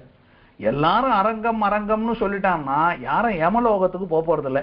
அப்ப யமலோகத்துல புல் பூண்டு முளைக்க ஆரம்பிச்சிருமே என்றும். அதுக்கப்புறம் உயர்ந்த ஒரு புராண ஸ்லோகத்தை சொல்றார். அதுக்கு அடியனுக்கு வியாக்கியம் அர்த்தம் தெரியாதபடியால தவறாக சொல்ல வேண்டாம், அப்படியே விட்டுறேன். கடைசியில நடந்தது. நகலு பாகவதாக யம விஷய கச்சந்தி. எவன் ஒருவன் பாகவதனாக இருக்கிறானோ அவன் யமனுடைய இடத்திற்கு செல்வது கிடையாது. இதெல்லாம் பிரமாண வாக்கியங்கள் இருக்கு இல்லையா? அப்ப இதனால என்ன தெரிஞ்சுக்கிட்டோம்? இந்த ஸ்லோகத்தினால இந்த முக்கியமா இன்னைக்கு ஒரு ஸ்லோகம் பார்த்திருக்கோம், நன்னா மனசுல பதிச்சுக்கோங்க. மூணா பிரிச்சுக்கணும். முன்னை வினையகல, பழைய பாவங்கள் என்னை விட்டு அகன்றது. எதனால் அகன்றது? மூங்கில் குடியமுதன் பொன்னங் கழற்கமல போதிரண்டும் என்னுடைய சென்னிக்கு அணியாக சேர்த்தினேன். மூங்கில் குடியில பிறந்த திருவரங்கத்தமுதனாருடைய 2 தாமரை பூக்களான தங்கத்தை ஒற்ற திருவடிகளை என் தலையிலே அணியாக சேர்த்து வைத்ததனால பாவங்கள் விலகிற்று. அதனால என்ன தைரியம் உமக்கு, என்ன பலன்னு கேட்டார். தென்புலத்தார்க்கு எண்ணு கடவுடையன் யான், தெற்கு திக்கில் இருக்கக்கூடிய யமகிங்கரர்களுக்கும் எனக்கும் என்ன சம்பந்தம் இருக்கிறது? அவர்களுக்கு நான் பயப்பட வேண்டியதில்லை என்று திருவரங்கத்தமுதனாருடைய திருவடித்தாமரைகள் அதனுடைய பெருமையை முதல் தனியினாலே சொன்னார். முன்னை வினையகல மூங்கில் குடியமுதன் பொன்னங்கடற்கமல போதிரண்டும் என்னுடைய சென்னிக்கனியாக சேர்த்தினேன், தென்புலத்தார்க்கு எண்ணு கடவுடையேன் யான் என்பதோடு இன்றைய வகுப்பை நிறைவு செய்கிறேன். அத்திகிரி அருளாளர் அடிபணிந்தோன் வாழியே, அருட்கட்சி நம்பியுரை ஆறு பெற்றோன் வாழியே, பத்தியுடன் பாடியத்தை பகர்ந்திட்டான் வாழியே, பதின்மர்களை உட்பொருளை பரிந்து கற்றான் வாழியே, சுத்தமகிழ் மாறனடி தொழுதுய்ந்தோன் வாழியே, தொல்பெரிய நம்பிசரன் தோன்றினான் வாழியே, சித்திரையில் ஆதரனால் சிறக்க வந்தோன் வாழியே, சீர்பெரும்பூதூர் முனிவன் திருவடிகள் வாழியே என்று சொல்லி வாழியேதிராசன் வாழியேதிராசன் வாழியேதிராசன் வாழியென வாழ்த்துவார் வாழியென வாழ்த்துவார் வாழியென வாழ்த்துவார் தாளினையில் தாழ்த்துவார் விண்ணோள் தலை என்று சொல்லி ஸ்ரீமதே ராமானுஜாய நமஹா என்று ஆழ்வார் திருவடிகளே சரணம், எம்பெருமானார் திருவடிகளே சரணம், ஜீயர் திருவடிகளே சரணம் என்று இன்றைக்கு இந்த காலக்ஷேபத்தை நிறைவு செய்கிறேன்.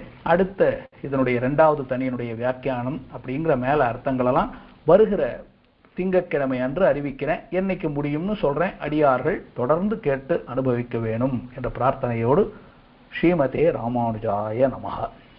ஸ்ரீமன் மகாபூதபுரே ஸ்ரீமத் கேசவ யஜ்வனஹ காந்தி மத்தியாம் பிரசூதாய யதிராஜாய மங்களம்.